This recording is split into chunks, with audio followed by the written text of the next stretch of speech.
Amsterdam of 1st of April 1757. This last operation was very long, because the horses used were not accustomed to drawing. Consequently, instead of 4, 6 were needed, and when that did not suffice, they were forced, in order to cut off the wretch's thighs, to sever the sinews and hack at the joints.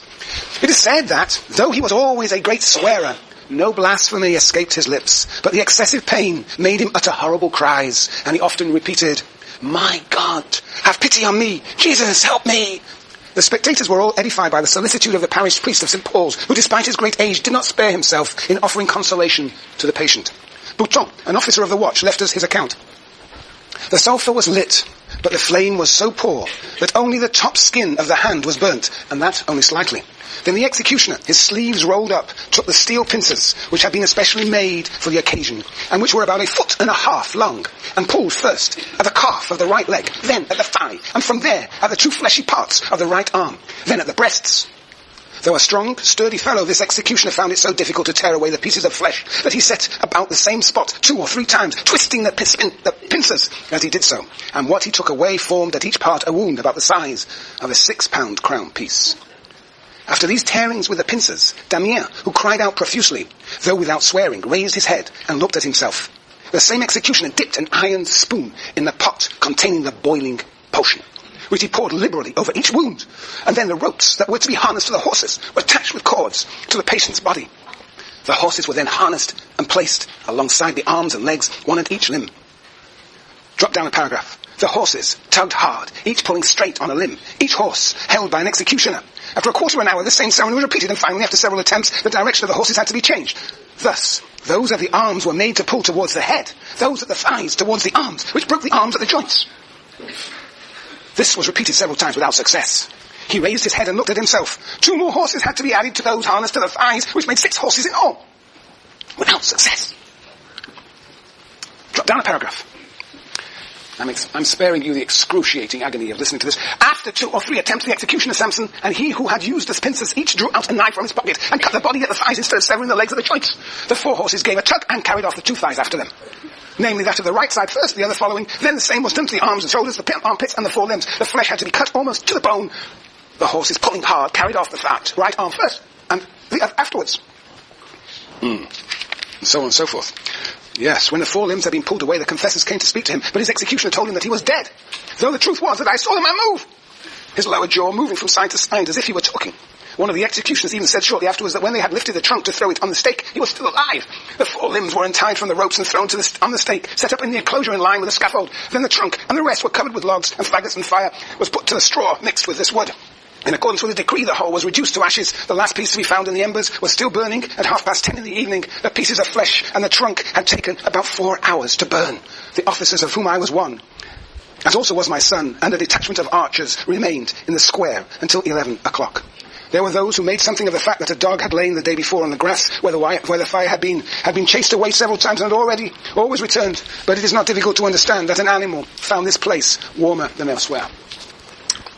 Thus, the execution of Damien, the drawing and quartering of Damien, who was obviously an extraordinary, strong human being. Yeah. So, this is how the book begins. How it begins. Can you imagine how it continues? Yes. Oh, what's going on here? Okay. Got too many microphones around here. Yes. Look. Well, what does this remind us of? Of course it reminds us of Durkheim. Right? In what way? Punishment was... Punishment. Passion and ordinance. Absolutely. This is the prototype of the Durkheimian punishment. As Neil said, public, passionate, and organized. So we got a bit disorganized en route because this guy was so tough. Public, passionate, and organized. What, Neil? How did Durkheim understand this punishment? It was supposed to restore the collective consciousness. It was supposed to restore the collective consciousness. It was supposed to build what? Solidarity. What sort of solidarity? What? Mechanical based on collective consciousness. And what is Foucault saying? What is the point of Foucault's chapter here? What is he saying is the point of the execution of Damien? To build solidarity?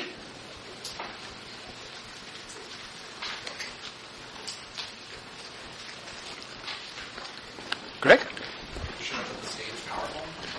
To show that the state is powerful. Yeah. Jason? To remind everyone of the power. To remind everybody of the power. Yeah. This is an act of power, of sovereign power. And he says on page 9, for example, He talks there about acts. This power acts on who? Who does the power act on? Who does the power act on, Alex? Yeah, it acts on the body, but who does it really act on? Yes, Jessica. The public, the people who are watching, gazing, as you were gazing at me. Suppose we take the plagiarizer. I bring the plagiarizer up here, hang him from the roof. And you will be there, watching. It's an act of power. Power. So a terrorizing, what he calls on page 9, he says, a horrifying spectacle of visible intensity. If you saw me humiliating one of you for plagiarizing, for not bringing your book, what would you do? What would you do? What would you do? Not plagiarize. Not plagiarize. It's interesting. Suppose we bring Neil up here, and I were really to hang him. What would you do? You would just sit there and smile, wouldn't you? You'd be horrified, but what would you do? A pathetic lot. Alex! What? Let me just get hung. Come, let. Just, I heard it. Aha! Yes, come on. Now look, you say, we're hanging poor Neil. What would you do? What? Have fear. Have fear. You could have fear, yes. You could have fear, yes. You could have fear, indeed. Anders. Me? He has forgotten his name. Anders, what would you do? We might like participate in cheer and the punishment. You would hunt. These Norwegians! 200 years ago. 200 years ago. What would you do? You said, Juliana. What do you say? Yes, you would. Yes, you would be horrified.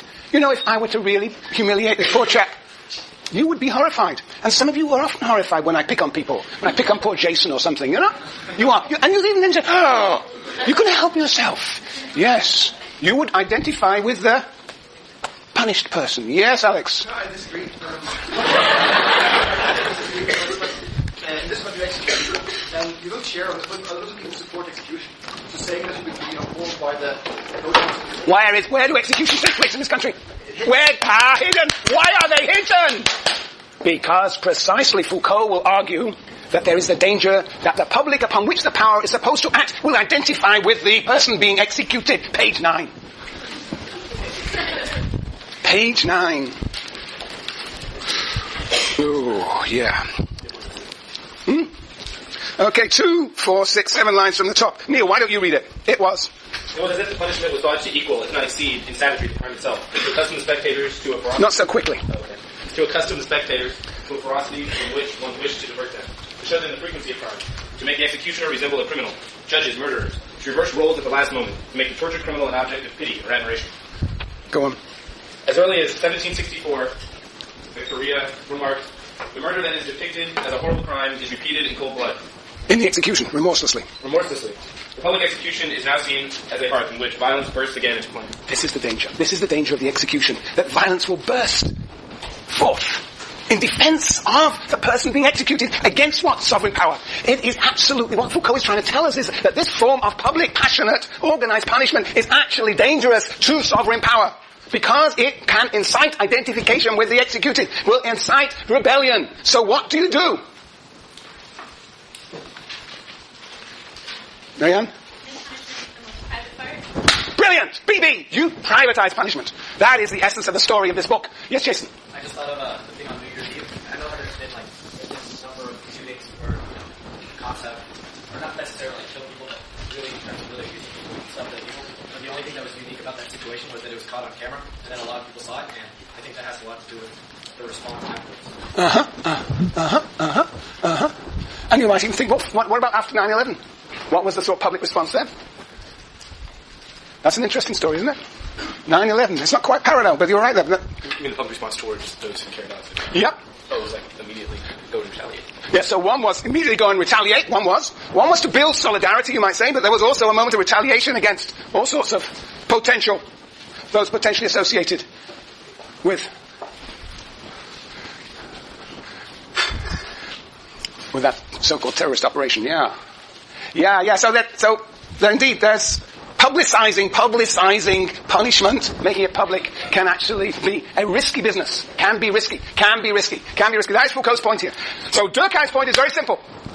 If we have public, passionate, organized punishment, it is to repair the common consciousness and to build solidarity. Foucault's point is to instill power, but that power can come home, can actually bring about rebellion. And so, as Marianne says, you have to move to a different regime of power. Yes? So Foucault's only talking about the actual, he's not talking about the trial part of punishment, in which it's still very public. So he's only mentioning Yes, well, that's what he says. In fact, we'll get to that in a second. But that indeed, he says, still there are moments that are still public. But it's not the punishment. It's not the punishment. He says, on page, what is it? What page is this on? Where? Bottom of page 9? Yeah. Good, thank you, yes. Yes, that's right. 2, 4, 5 lines from the bottom of page 9. He says, it is the conviction itself that marks the offender with the unequivocally negative sign. The publicity has shifted to the trial and to the sentence. The execution itself is like an additional shame that justice is ashamed to impose on the condemned man. So we'll get to that. But yes, so publicity is no longer on punishment, but on trial. Okay, very good. Okay, public, passionate, organized. For Foucault is power. For Durkheim, solidarity. Mechanical. And this is what we're going to call sovereign power. Okay. We move on to what? What is the new regime of power? Is represented by what in this book? In this opening chapter?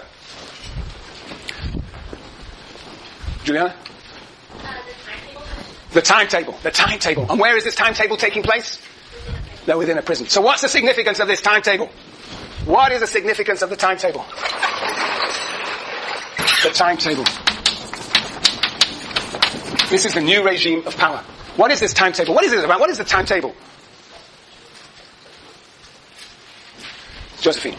It's moved from actually paying everybody from someone using it. Right. Yes. It's no longer direct punishment on the body, but now there is the regulation of the body, the movement of the body, what he calls sometimes suspended rights, the timetable, the regulation of people's lives. We are all subject to the timetable.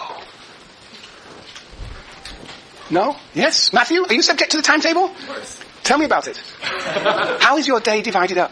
Had to be here at 2, gotta leave at 3:30. Go on. Gotta meet with the group to do our 3 in action papers at 5:30. Go on. Have to go to bed by midnight. Well, what do you do before midnight? Homework. No bunging. Yes, right. We carry around timetables everywhere. Probably our cell phones and our iPhones are programmed, no?